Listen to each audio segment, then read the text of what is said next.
Buenos días con todos. Bienvenidos una vez más a otra sesión de este seminario.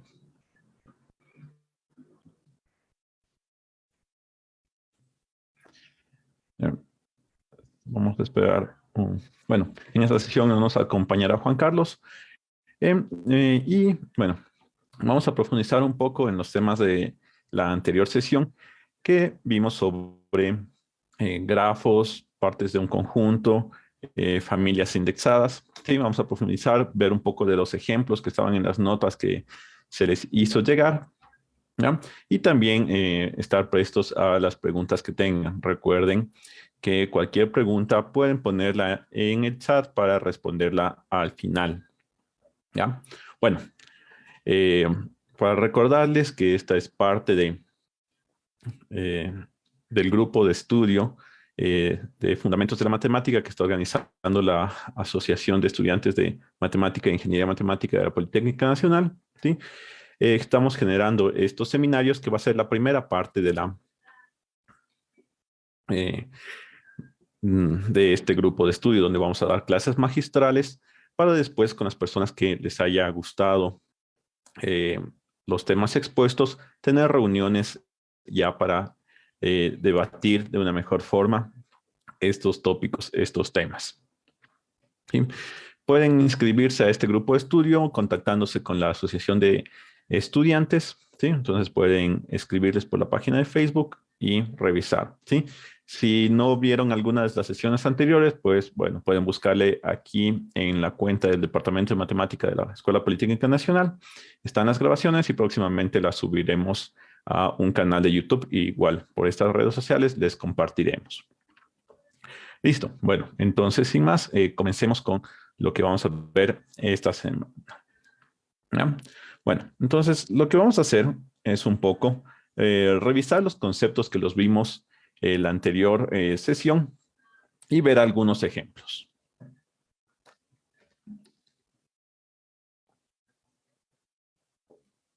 ¿Ya?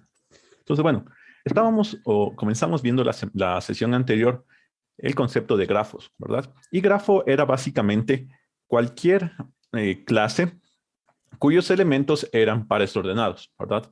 Porque la definición de grafo es un subconjunto del producto cartesiano de la clase universal con la clase universal. Entonces podemos verla como un grafo es cualquier clase que tiene cuyos elementos son pares ordenados, ¿ya?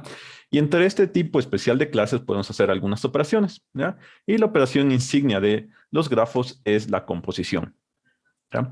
Y aquí está la definición de composición, ¿sí? Utilizamos, como siempre, el axioma de construcción de clases para poder eh, generar esta nueva clase, ¿ya? Entonces, dadas dos clases, G y H, tendremos que un par ordenado X, Y es elemento de la clase G compuesta con H, es equivalente a decir que existe un elemento Z, ¿ya?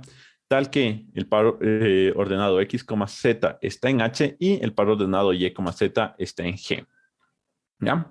Muy bien, entonces hagamos un pequeño ejemplo. Tenemos acá abajo clases H y G, ¿sí?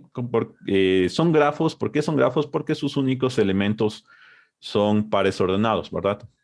¿Ya? Vamos a suponer que todos estos elementos son diferentes. A es un elemento, B es un elemento, y C es un elemento, y A es diferente de B, B es diferente de C, y A es diferente de C, ¿ya?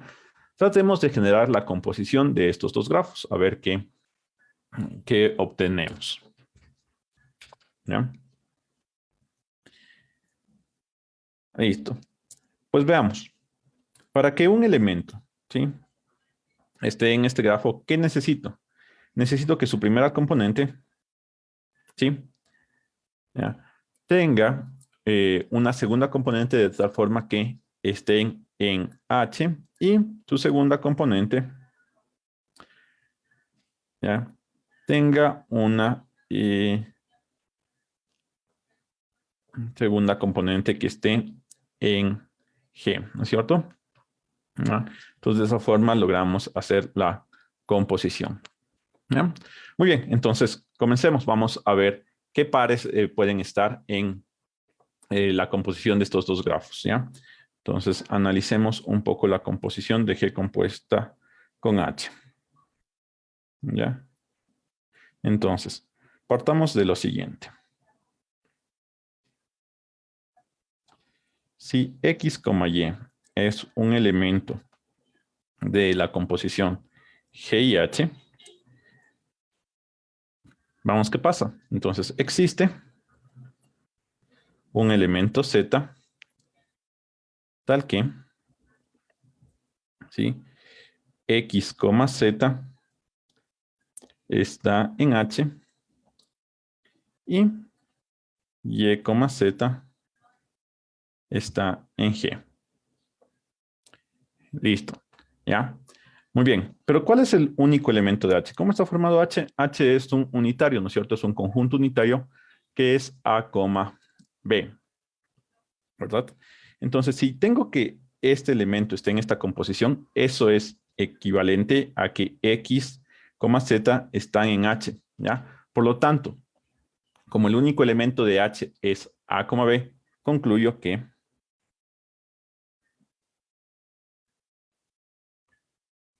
X, Z es igual a A, B. ¿Ya? Y de igual forma, como Y, Z está en G, y G también es un unitario, lo que puedo concluir es que Y, Z es igual a A, C. ¿Ya? Entonces, por lo tanto, vamos a utilizar la caracterización de par ordenado. ¿Sí? ¿Cuál era la caracterización de par ordenado? ¿Sí? Decíamos que dos pares ordenados son iguales si la primera componente del uno es igual a la primera componente del otro y las segundas componentes igualmente, ¿verdad? Entonces, por lo tanto, tengo que X es igual a A y Z es igual a B, por un lado, ¿no es cierto? Por otro lado, también tengo que Y es igual a A y Z es igual a C.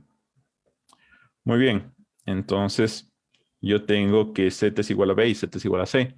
Y habíamos partido que tenemos una teoría con igualdad, es decir, tenemos unas propiedades de la igualdad. Una de ellas era que tengo transitividad en la igualdad, ¿sí? Por lo tanto,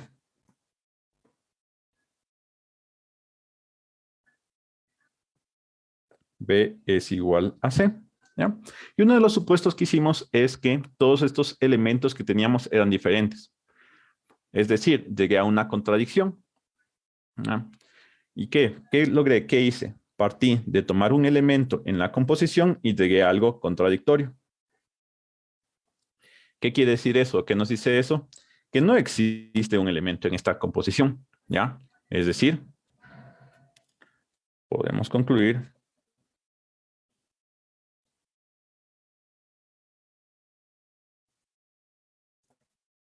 no existe un X, Y en la composición, ¿sí? ¿Qué quiere decir eso? Por lo tanto, la composición es igual al vacío, ¿ya? Entonces, es una forma de calcular la composición de dos grafos, ¿sí? Llegamos a que es vacío. ¿Qué es lo interesante? ¿Por qué colocamos este ejemplo? Porque tenemos dos grafos que no son vacíos, pero al componerlos, al hacer esta función, esta operación entre grafos, obtenemos la clase vacía, ¿ya? Muy bien. Entonces, una forma de hacer, ¿ya? Ahora, por otro lado, ¿sí? Es fácil ver que si nosotros hacemos la composición de dos grafos, ¿ya? El resultado también va a ser otro grafo, ¿verdad? ¿Por qué? Porque justamente la definición de un grafo son pares ordenados, ¿ya? ¿Ya? Y por lo tanto, también es un grafo, ¿ya? Y aquí, pero la composición de dos grafos me dio el vacío, ¿sí? Entonces, ¿el vacío es un grafo? Sí, el vacío es un grafo, ¿ya? Eh, a ver, no estoy en una pregunta. Sí, aquí cometimos un error de tipeo al parecer. No es Z, Y, no es Y, Z, es Z, Y, tal como nos dice Carlos. Muchas gracias. Carlos. Sí, bueno. Y bueno, no cambiaría mucho la resolución que tenemos. ¿Ya? ¿Ya? Y bueno, lo que tendríamos aquí, concluiríamos, es que A es igual a B, que también contradice lo que teníamos. Sí, muchas gracias, Carlos. Sí, había una imprecisión en la definición. ¿Ya? Muy bien, entonces ya vimos un poco de esto. Listo, entonces vamos ahí. ¿Ya? ¿Por qué partimos por grafos? ¿Sí? ¿Por qué partimos con este concepto de grafos? Porque queríamos introducir el concepto de familias indexadas. ¿Ya? ¿Cuál es la idea de tener familias indexadas? ¿Ya? ¿O por qué necesitamos generar familias indexadas? ¿Ya? Entonces, la idea parte de aquí. ¿Sí? Supongamos que tenemos algunos conjuntos. ¿Sí? Tenemos algunos conjuntos, el conjunto A, el conjunto B, el conjunto C, el conjunto D. ¿Ya? Y lo que queremos es colocar todos ellos en un solo conjunto. ¿Ya? Quiero colocar todos ellos en un solo conjunto o en una sola clase, o mejor dicho, agruparlos a todos ellos. ¿Ya? Es decir, tener una clase que sea de este tipo. ¿Ya? ¿Ya? Tener esa clase. ¿Puedo construir una clase de ese tipo? Sí, una clase que sea de esa forma. Pues posiblemente sí. ¿Cómo lo puedo hacer? Pues definiendo, teniendo la siguiente fórmula bien formada, que sería x igual a A, o x igual a B,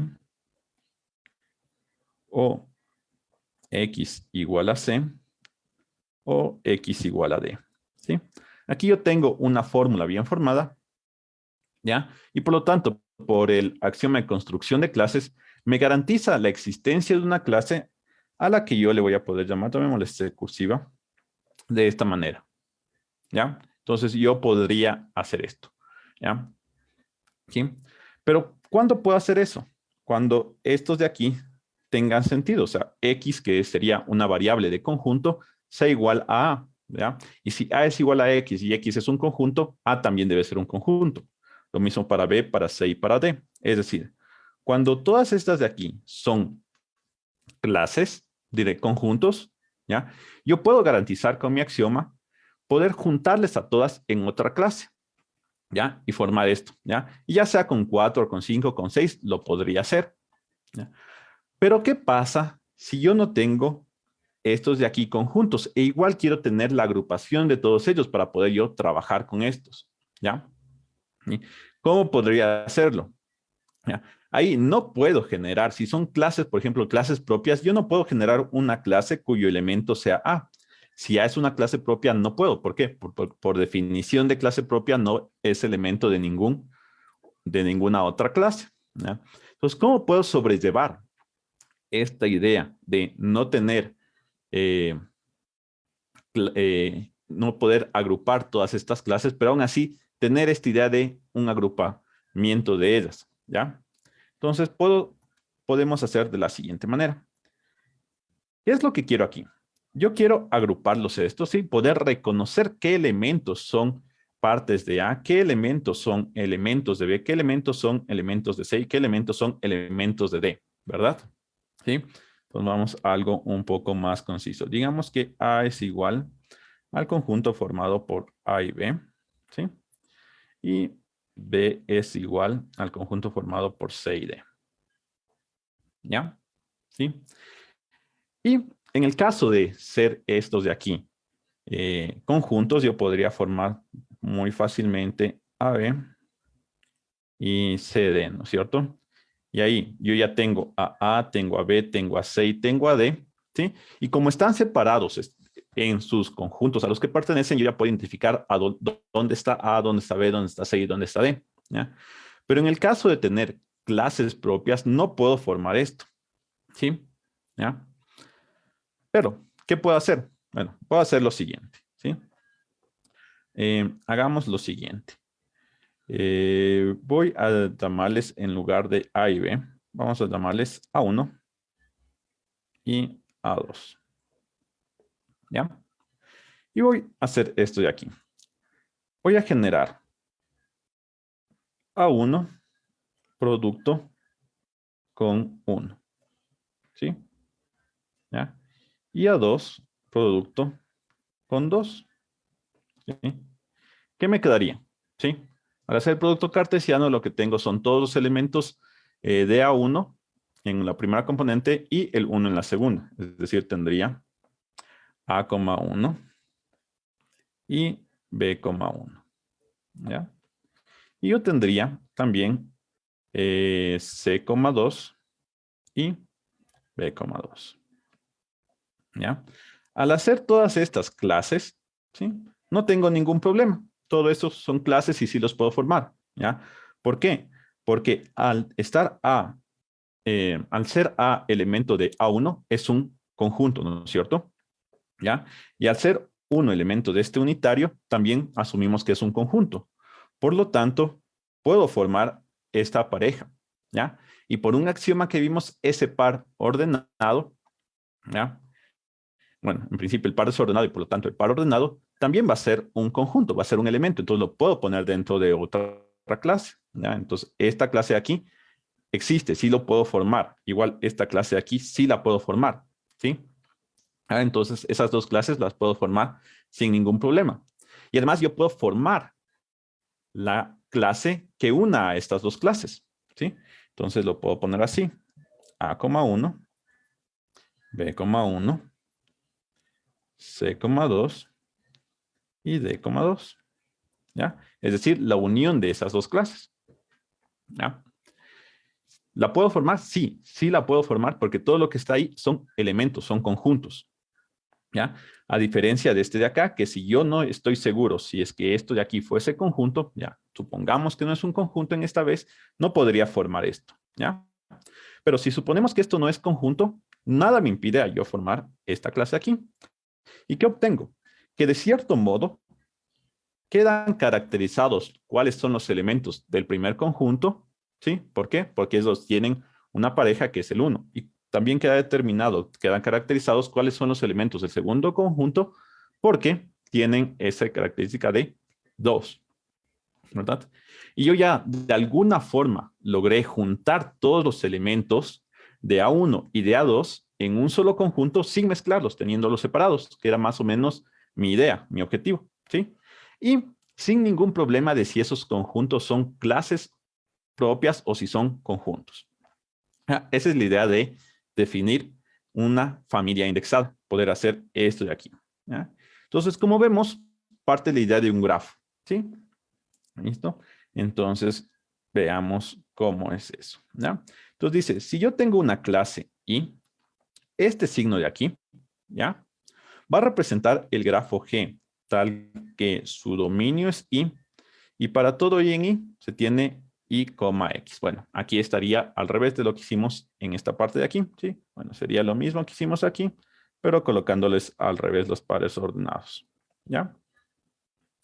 Daría exactamente lo mismo, ¿sí? También quedan identificados cuáles serán los elementos de A1 y cuáles serán los elementos de A2, ¿verdad?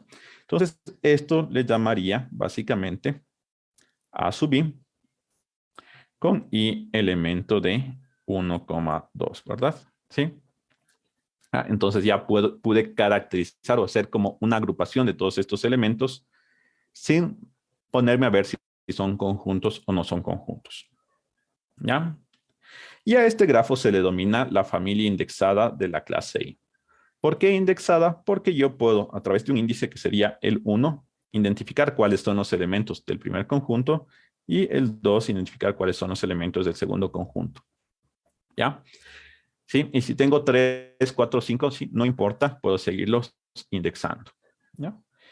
La clase I es la clase de índices y cada elemento de I es un índice. Si J es el elemento de I, la clase AJ es la clase índice J de la familia AI con I en I. ¿Sí? Entonces, ya tenemos esto. ¿Ya? Entonces, veamos algunos ejemplos sencillos. ¿Ya? Bueno, ya vimos un ejemplo y hagamos este otro ejemplo. ¿Ya? Entonces, yo tengo este conjunto de índices, ¿ya? O clase de índices, ¿sí? Fijémonos que la definición no nos especifica que sean solo conjuntos, sino nos indica clases, es indistinto, ¿ya? Y aquí tengo otra clase, ¿ya? Entonces veamos cuál es esta familia, cuál sería la familia indexada de los A sub I con I en I, ¿sí? Bueno, entonces, siguiendo la definición, sería el conjunto, perdón, sería el grafo cuyo dominio es I, y para todo I se tiene que X es, que los AI son de la forma X tales que Y, X están en el grafo. ¿Ya? Entonces veamos cuál es ese grafo. ¿Sí? Entonces básicamente ese grafo sería todos los elementos de A sub A, ¿ya? Con ese índice, ¿ya? Y todos los elementos de B sub B, ¿ya? Donde B es ese índice. ¿Sí? Listo. Entonces fijemos. La primera componente viene del índice, ¿sí? Y la segunda componente viene de la clase que estoy dando, ¿ya? Entonces la familia indexada es esta básicamente, ¿ya?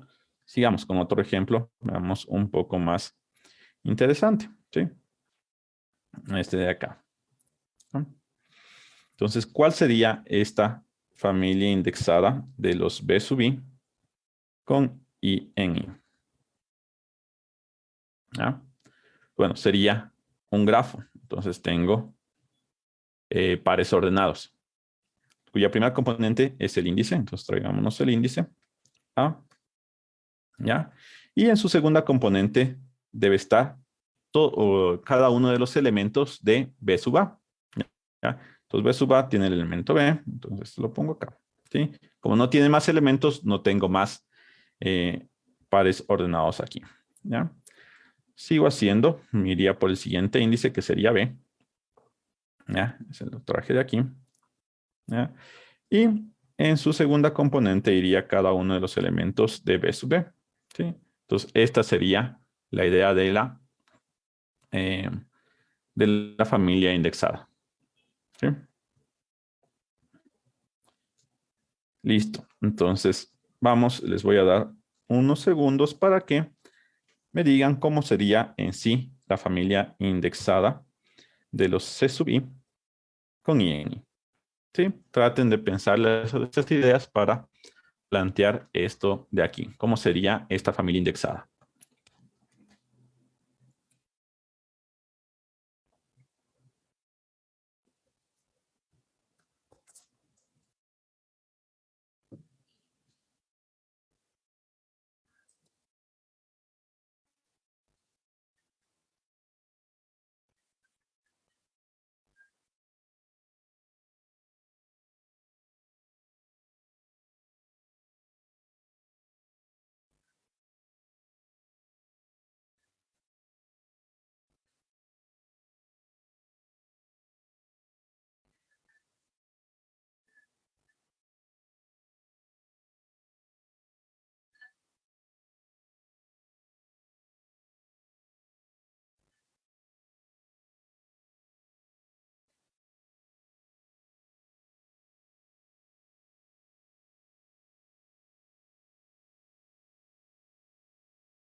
Bien, entonces, siguiendo las mismas ideas, ¿cómo haríamos? Bueno, nos llevamos la idea clara de que un grafo es que una familia indexada es un grafo, ¿no es cierto? Entonces está compuesto por pares ordenados, ¿ya? Cuya primera componente está en los elementos del índice, ¿sí? Y en segunda componente están, bueno, como cogí el índice A, estarían todos los de C sub A, que vendría a ser B, ¿ya? Tomo otro índice, por ejemplo el B, así. Y su segunda componente serían todos los elementos de C sub B, es decir, el A, y de ahí podría B, B, ¿ya? Y esta sería la familia indexada, ¿ya? Y como dije anteriormente, quedan caracterizados. ¿Cuáles son los elementos de C sub B? Pues simplemente veo todos los que en la primera componente tengan B y estos de aquí serían A y B. ¿Cuáles son los elementos de C sub A? Pues veo todos los que en la primera componente tengan A y tendría que C sub A, perdón, es solamente el unitario de B. ¿Ya? Entonces, fíjense en cómo puedo recuperar de ahí la información de los conjuntos originales. Muy bien, ¿ya? Entonces, vamos a esta observación importante.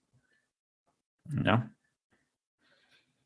Vamos a esta observación. Nos dice, dada la familia de clase indexada, la familia de clases indexadas A sub I con INI, si para todo J en I se tiene que A sub J es un conjunto, entonces, por el axioma de construcción de clases, existe la clase A definida por esta proposición. ¿Ya?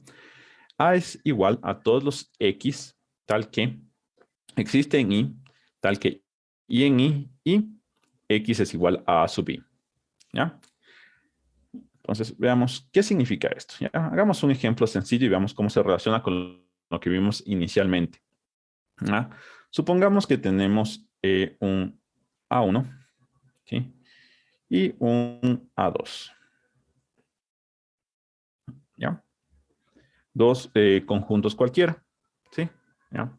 Por lo tanto, yo tengo la familia indexada A1 ahí con I en I, ¿sí?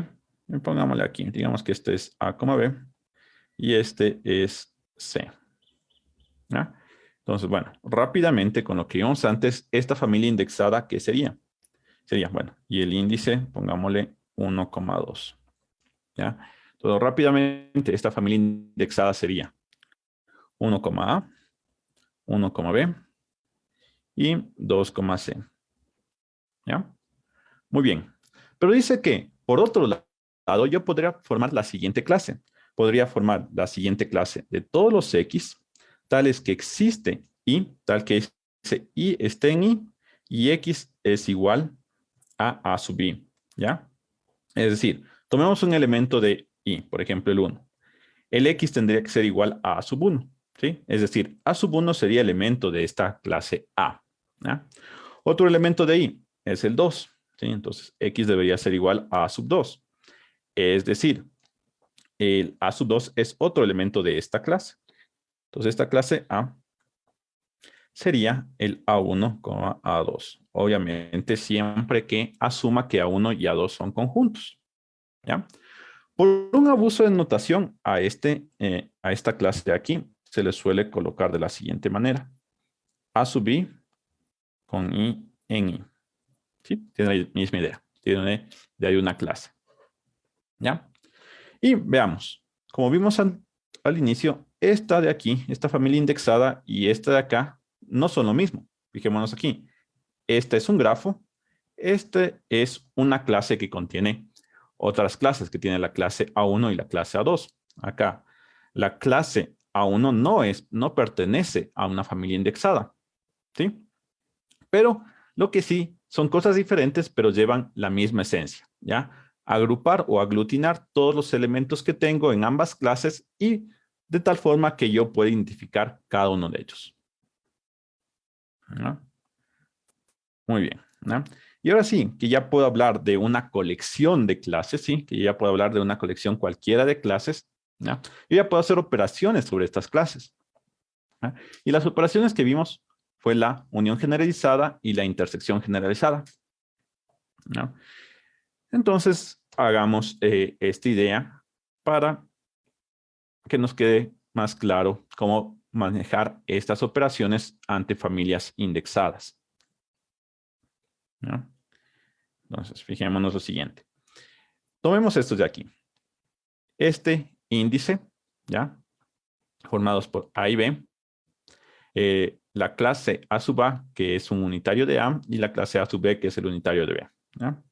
Entonces, pensemos ahora sí, ¿cómo nos quedaría la unión de I en I de los A sub I? ¿Sí?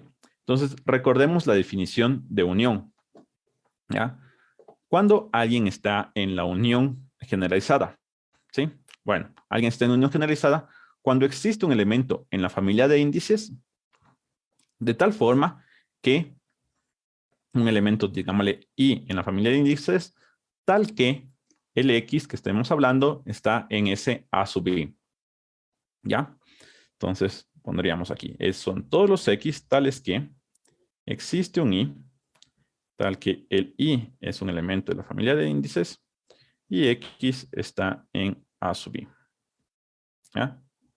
Muy bien, entonces con estas ideas tratemos de encontrar conjunto. ¿Ya? Entonces, como hay un existe, voy a ir revisando qué elementos están en familia de índices. ¿Sí? Tomemos el A. ¿Ya? Entonces, ¿qué tiene que pasar? Debo tomar todos los X que estén en el A sub A. ¿Cuáles son los elementos que están en A sub A? Pues únicamente el A. ¿Sí? Si tuviera otros, tendría que seguirlos agregando. ¿Ya? Pero ya se acabaron. Entonces, tomemos el siguiente índice, el B. ¿Ya? Entonces, ¿qué debe estar aquí? Todos los elementos de la clase A sub B. El único elemento que tiene es el B, entonces tendría estos dos de aquí. ¿Ya? Como podemos ver rápidamente, esto me da lo mismo que unir A sub A, unión A sub B. ¿Ya? Entonces, fíjense, ahí viene un poco el nombre de que esta expresión generaliza la idea que nosotros tenemos de unión. ¿Ya? Ante una familia indexada cuyo conjunto de índices tenga dos elementos, pues cae con mi idea de unión. ¿Ya? Muy bien. ¿Sí? Y veamos. ¿Qué pasa con la intersección generalizada? Bueno, la intersección de I en I de los A sub I, ¿cómo estaría? Serían todos los X tales que existe, para todo y en I, y X elemento de A sub I. ¿Ya? Muy bien. Para este de aquí, asumamos que el A minúscula y el B minúscula son diferentes. ¿Ya? Entonces, bueno, ¿qué tenemos que ir viendo aquí? Como me dice que para todo I, tengo que ver todos los valores que puede tomar ese I, ¿sí? Que en este caso sería el A minúscula y el B minúscula, ¿sí? Entonces tengo que buscar elementos que esté en el A sub A y en el A sub B al mismo tiempo, ¿sí? Como estamos suponiendo que A y B son diferentes, ¿sí? Esto no me queda ningún elemento, es decir, me queda la clase así.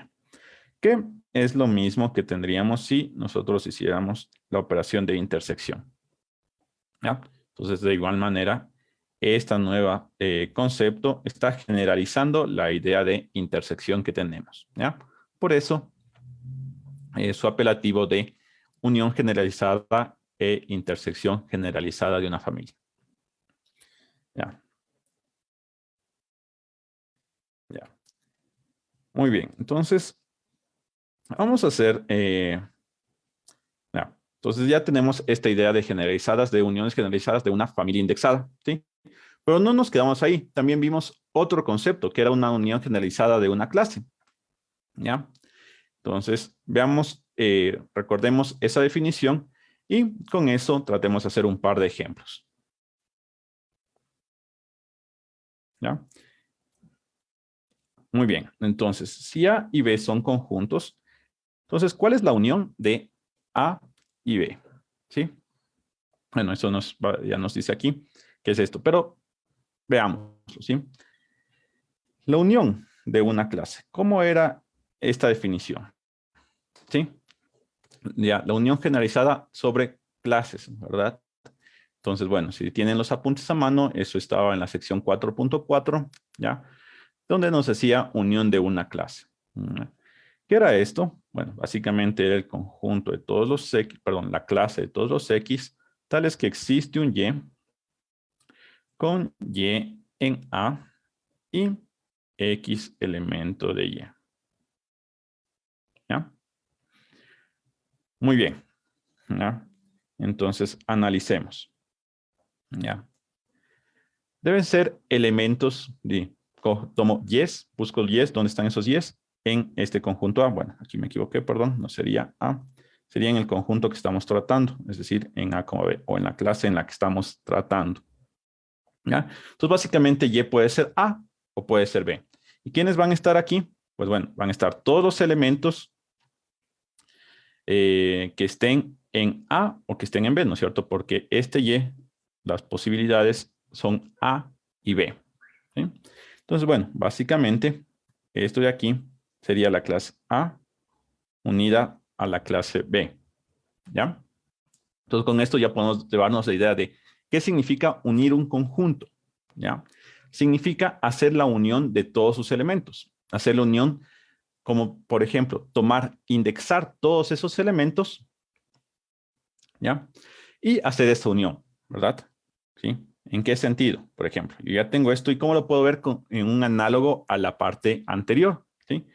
Sería yo tomar I igual a B, ¿no es cierto? Tomar mi conjunto de índices, tomar A sub I igual, por ejemplo, al unitario de I, ¿ya? A sub A al unitario de A y A sub B al unitario de B, ¿ya? Si yo tomo de esta manera y yo hago la unión generalizada de los A sub I con I en I, ¿sí? ¿Qué me daría? Bueno, lo mismo que ya vimos anteriormente, ¿sí? Sería todos los X tales que existe I, tales que I está en I, y X está en A sub I, ¿sí? Igual que antes. ¿Qué estarían? Perdón, aquí me confundí. Aquí no sería de esta manera. Sería así. ¿No? Bien. Entonces estaría tomando todos los elementos que están en A sub I, es decir, todos los elementos que están en A, y todos los elementos que están en A sub B, es decir, todos los elementos que están en B. Es decir, es la A unión B. ¿Ya? Entonces, fíjense, esta notación de aquí, o este concepto que estamos viendo aquí, básicamente es una forma simplificada de una unión generalizada de una familia indexada. ¿Ya? Donde ¿quién va a ser el conjunto de índices? Bueno, pues va a ser el mismo conjunto. ¿Y quiénes van a ser los conjuntos que están indexados? Pues van a ser los mismos elementos de esta clase. ¿Ya? Muy bien, ¿ya? Entonces, ¿para qué estamos haciendo esto? ¿Sí? Porque aquí ingresan algunos conceptos interesantes, ¿ya? Por ejemplo, ¿cuál es, o algunas propiedades interesantes? ¿Qué pasa si yo uno el vacío? ¿Ya? ¿Qué pasa si yo uno el vacío? Bueno, aquí me está diciendo que eso es vacío, ¿sí? Entonces yo voy a unir el vacío, es decir, siguiendo la idea intuitiva de la parte anterior, voy a unir todos los elementos que tiene el vacío. Pero ya sabemos que el vacío no tiene elementos, ¿verdad? Entonces me va a dar algo vacío, ¿ya? Entonces, ¿por qué esto es vacío? Porque, por ejemplo, podemos irnos por este lado. Supongamos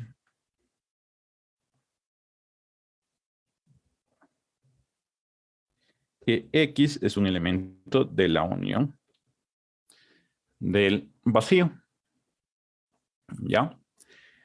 Entonces, ¿qué tengo? Siguiendo la definición de esta unión, significaría que existe un Y, el elemento de el vacío, no, perdón, existe un Y elemento, sí, del vacío, y X es elemento de Y, ¿verdad?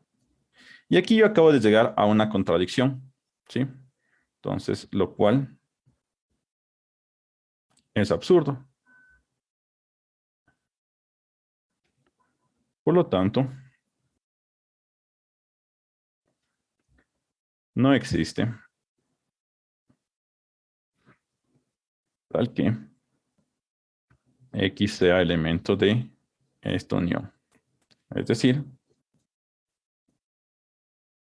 la unión del vacío es el vacío. ¿Sí? Algo que, bueno, se lo podría intuir. ¿Ya?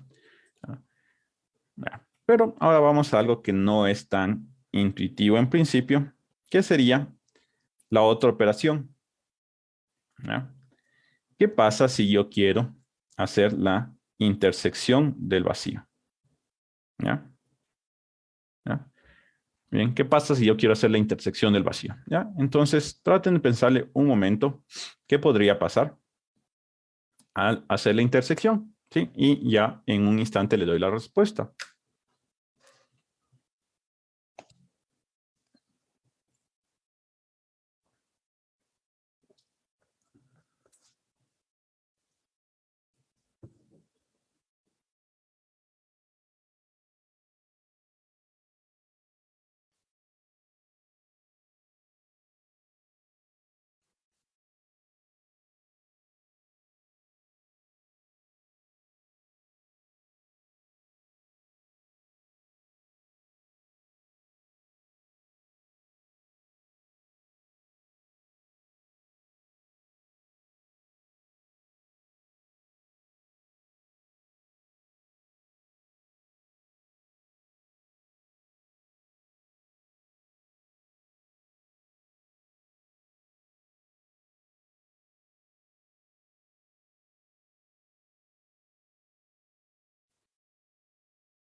Bien, entonces, tratemos de ver por dónde va esto de aquí. Sea una intersección, ¿ya? Por definición, ¿esto qué es? Sería la clase formada por todos los X, tales que para todo Y elemento del vacío implica X elemento de Y, ¿sí? La definición de la intersección está en la sección 4.5, si la quieren revisar, como tienen todo este material, pueden ver, ¿no es cierto? ¿Ya? Entonces, bueno, tomemos un X, tal que X sea elemento de la intersección del vacío. Esto significa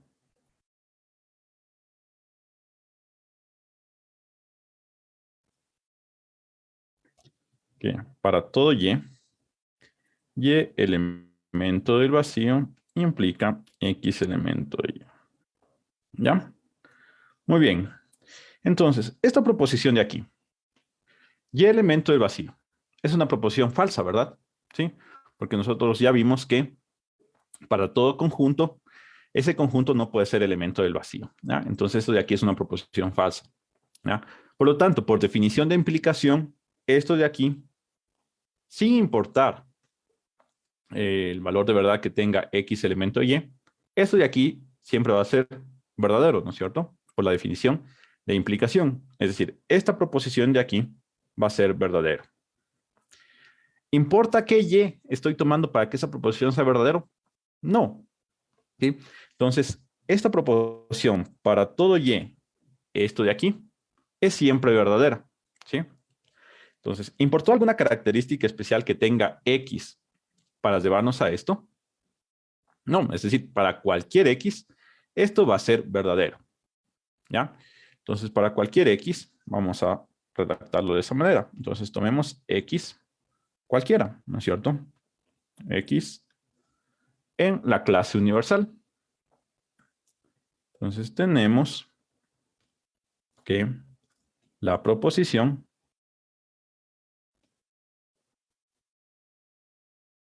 esta de aquí es verdadera.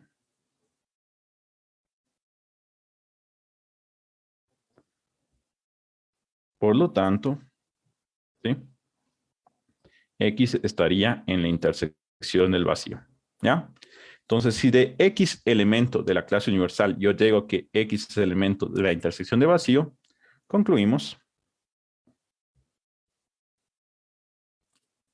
que la clase universal está contenida en la intersección del vacío.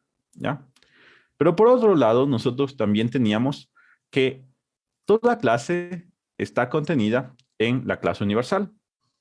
¿Ya? Entonces tengo las dos contenencias. ¿Qué concluyo de ahí? Por lo tanto, la intersección del vacío es igual a la clase universal. ¿Ya? Muy bien. Entonces, si yo uno sobre el conjunto vacío, me da vacío. Pero si yo interseco sobre el conjunto vacío, me da la clase universal. Listo. ¿Ya? Entonces, bueno, podemos tener las mismas ideas sobre la unión de la clase universal. Si yo uno toda la clase universal, me va a dar la misma clase universal.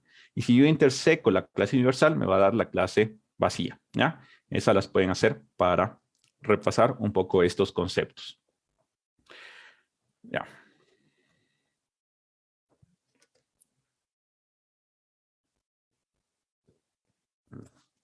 Ahora, para finalizar, ¿sí?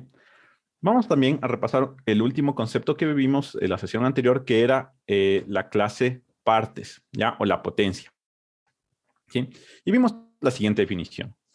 Si A es un conjunto, existe una única clase A denominada partes de A o potencia de A y representada por esta P caligráfica A, tal que la equivalencia X en partes de A con X subclase de A es válida. ¿Ya? Es decir, la clase de partes es la clase de todos los subclases de A.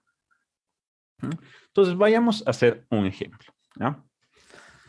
Primero, podemos notar, o algo que podemos notar aquí, es que aunque esta definición puede darse en principio para un conjunto, no me limita en nada dar esta definición para una clase cualquiera, ¿sí?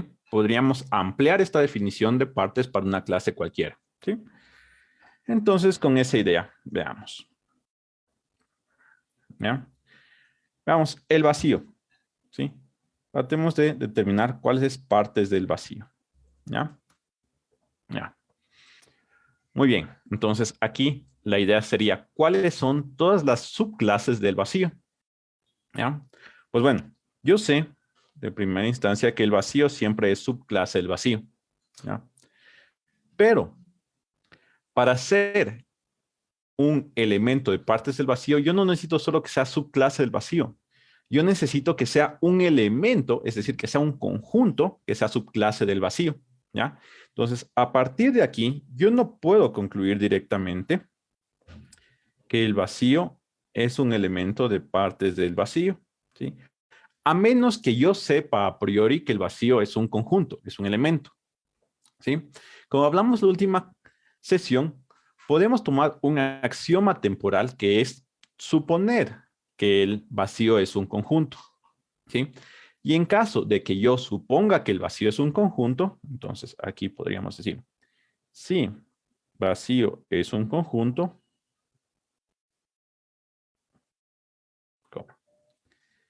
de esto de aquí, podemos concluir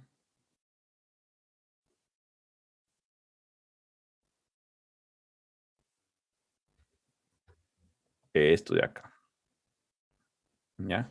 Entonces, únicamente en el caso de que supongamos que el vacío es un conjunto, ¿sí? A partir de vacío subclase del vacío, yo puedo concluir que el vacío es elemento de partes del vacío, ¿ya?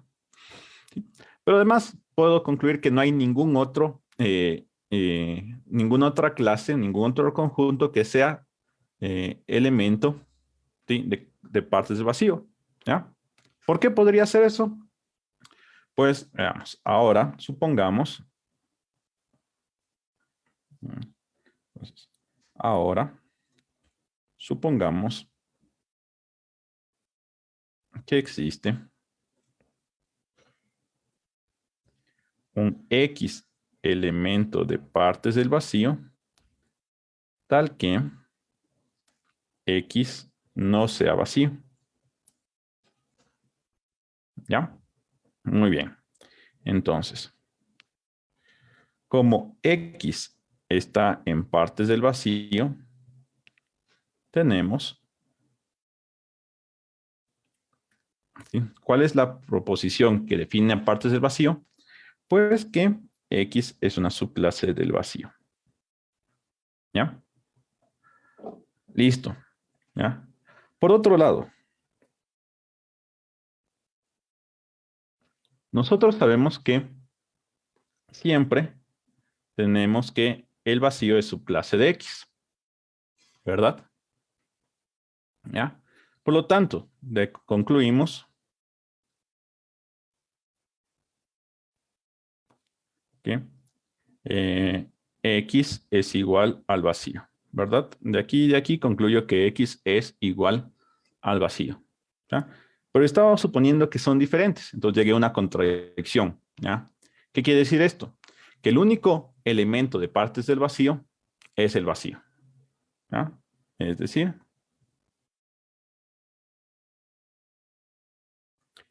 que partes del vacío es igual al unitario del vacío, ¿ya? Recuerden, esto siempre y cuando yo ya sepa que el vacío es un conjunto. Caso contrario, si el vacío no fuera un conjunto, pues partes del vacío sería vacío, ¿sí? Ténganlo en cuenta, ¿ya? Muy bien, ¿ya? Y en función de eso, nosotros podríamos seguir indagando de cuáles son partes del vacío, cuáles son partes del vacío, ¿ya? Y jugar un poco con este conjunto de partes, ¿ya? Muy bien. Entonces, para finalizar con esto, ¿ya? Les voy a dejar un pequeño reto que podría decirse, ¿ya? Que tendría la siguiente idea. Calculen cuáles partes de la clase universal. ¿Sí? ¿A qué es igual partes de la clase universal? ¿Ya? Como les dije, puedo ampliar el concepto de partes de un conjunto a partes de una clase, ¿sí? Como la clase universal es una clase propia, no habría problema porque puedo definir partes de una clase propia, ¿ya? Entonces, véanlo a qué es igual esta clase, partes de la clase universal. Muy bien, ¿sí? Listo. Entonces, eso sería algunos ejemplos que espero le esclarezcan lo que vimos, los conceptos que vimos ahí, los refresquen un poco para ya poder seguir con las demás sesiones avanzando en nuevos conceptos. Listo. No sé si tienen alguna idea, lo puedo ver en el chat. Si no, con eso estaríamos terminando la sesión de hoy.